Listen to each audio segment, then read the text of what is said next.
حارث کو لاہور کے مضافاتی علاقے میں واقع حویلی وراثت میں ملی تو وہ کچھ زیادہ خوش نہیں ہوا۔ یہ حویلی بچپن کی یادوں سے جڑی ہوئی تھی، لیکن کچھ ایسا بھی تھا جو اسے ہمیشہ اس جگہ سے دور رکھتا تھا۔ وہ پرانا آئینہ جو دادا کے کمرے میں لگا ہوا تھا۔ دادا کی وفات کے بعد جب حارث گھر میں آیا تو ہر چیز دھول سے بھری ہوئی تھی۔ پردے پھٹے ہوئے تھے، دیواریں نمی زدہ تھیں اور کمرے سناٹے سے بھرپور تھے۔ لیکن سب سے حیران کن بات یہ تھی کہ دادا جی کا کمرہ بالکل صاف تھا۔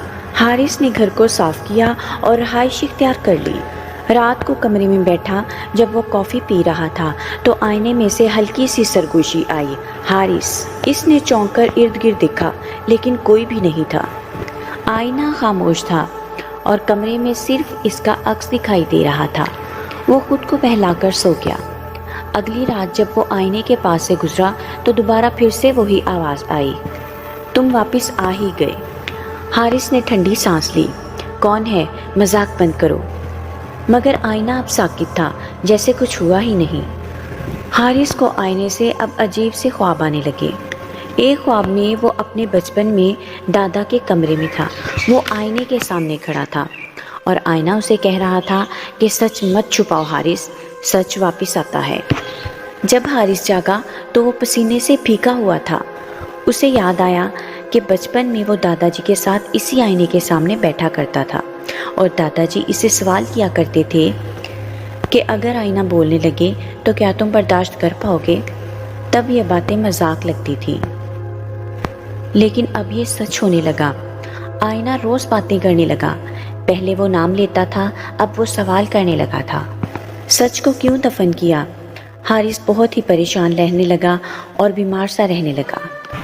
تم نے اسے چھپایا کیوں؟ اس کا کسی کام پر دھیان بھی نہ رہتا۔ آخرکار ایک رات اس نے ہمت کر کے آئینے سے پوچھ ہی لیا کہ تم کون ہو؟ آئینے نے ہولے سے جواب دیا، میں وہ ہوں جو تم نے چھپا دیا تھا۔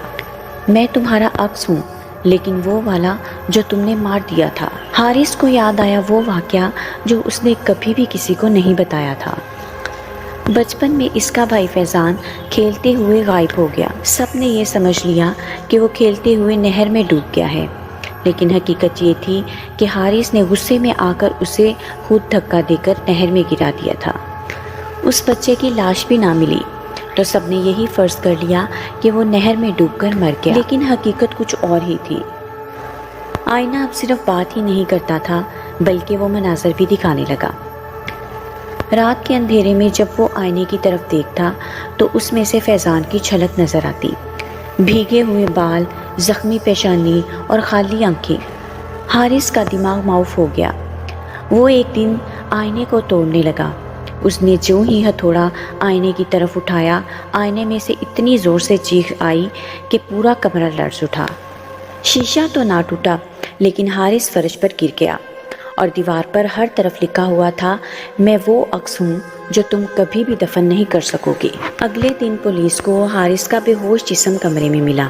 وہ بہت صدمے میں تھا اور یہی الفاظ دہرائے جا رہا تھا کہ آئینہ بولتا ہے، وہ ابھی بھی بولتا ہے۔ اس کو دماغی ہسپتال میں داخل کروا دیا گیا۔ کیا یہ آئینہ صرف آئینہ ہی تھا یا دوسرے انسان کی چھپی ہوئی تصویر تھی؟